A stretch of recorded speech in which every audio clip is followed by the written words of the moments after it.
बोध गया में आवेल महाबोधि महाविहार मुक्ति आंदोलन अंतर्गत बुद्धिस्ट इंटरनेशनल नेटवर्क तथा भारत मुक्ति मोर्चा, राष्ट्रीय पिछड़ा वर्ग मोर्चा, राष्ट्रीय परिवर्तन मोर्चाना माध्यमथी भारतना 31 राज्यों में 567 जिल्लाओं में एक साथ ईवीएम हटाओ महाबोधि महाविहार बचाओ आंदोलन अंतर्गत बुद्धिस्ट इंटरनेशनल नेटवर्कना राष्ट्रीय संरक्षक अने भारत मुक्ति मोर्चाना राष्ट्रीय अध्यक्ष माननीय वामन मेश्राम साहेब द्वारा 5 चरणનું રાષ્ટ્રવ્યાપી ચરણબંધ આંદોલનનું એલાન કરવામાં આવ્યું હતું, જેમાં પ્રથમ ચરણમાં સમગ્ર દેશભરમાંથી ખૂબ મોટી સંખ્યામાં આવેદનપત્રક આપવામાં આવ્યા હતા અને બીજા ચરણમાં તારીખ 8 માર્ચ 2025 શનિવારના રોજ રાષ્ટ્રવ્યાપી ધરણા પ્રદર્શનનો કાર્યક્રમ સમગ્ર દેશમાં કરવામાં આવ્યો હતો।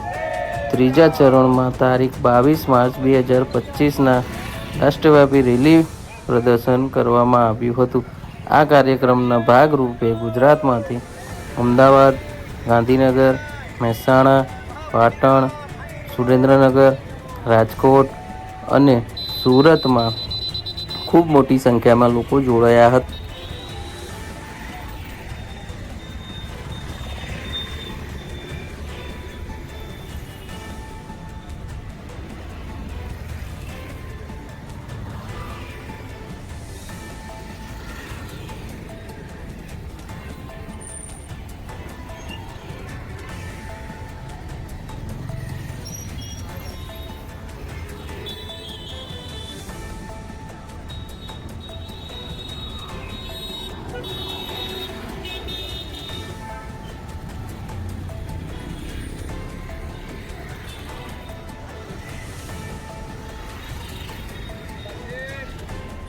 जय भीम।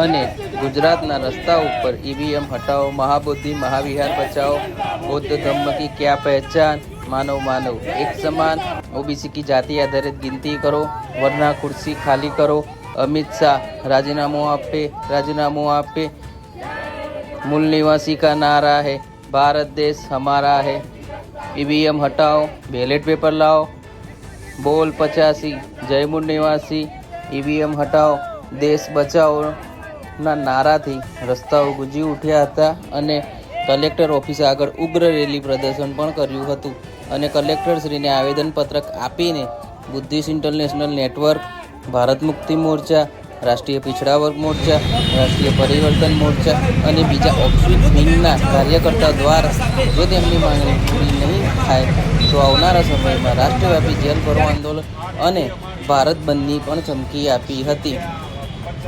तारीख 22 मार्च 2025 ની રેલીને સફળતાપૂર્વક પૂર્ણ જાહેર કરી હતી। इसी तरह से ये महाबोधि बुद्ध विहार जो है इसको बचाने के लिए सारा भारत नहीं पूरा विश्व ये बौद्धों की विरासत है। अगर आज हम इसको नहीं बचा सके तो सबसे पहले बाबा साहब का सपना और पूरा लगेगा। अगर हमारी ये मांगे पूरी नहीं होगी तो अगले चौथे चरण में हम जेल भरो का आंदोलन करने वाले हैं। 9 अप्रैल 2025 को जेल भरो कार्यक्रम है। અને 1 जुलाई भारत बंद में ऐलान से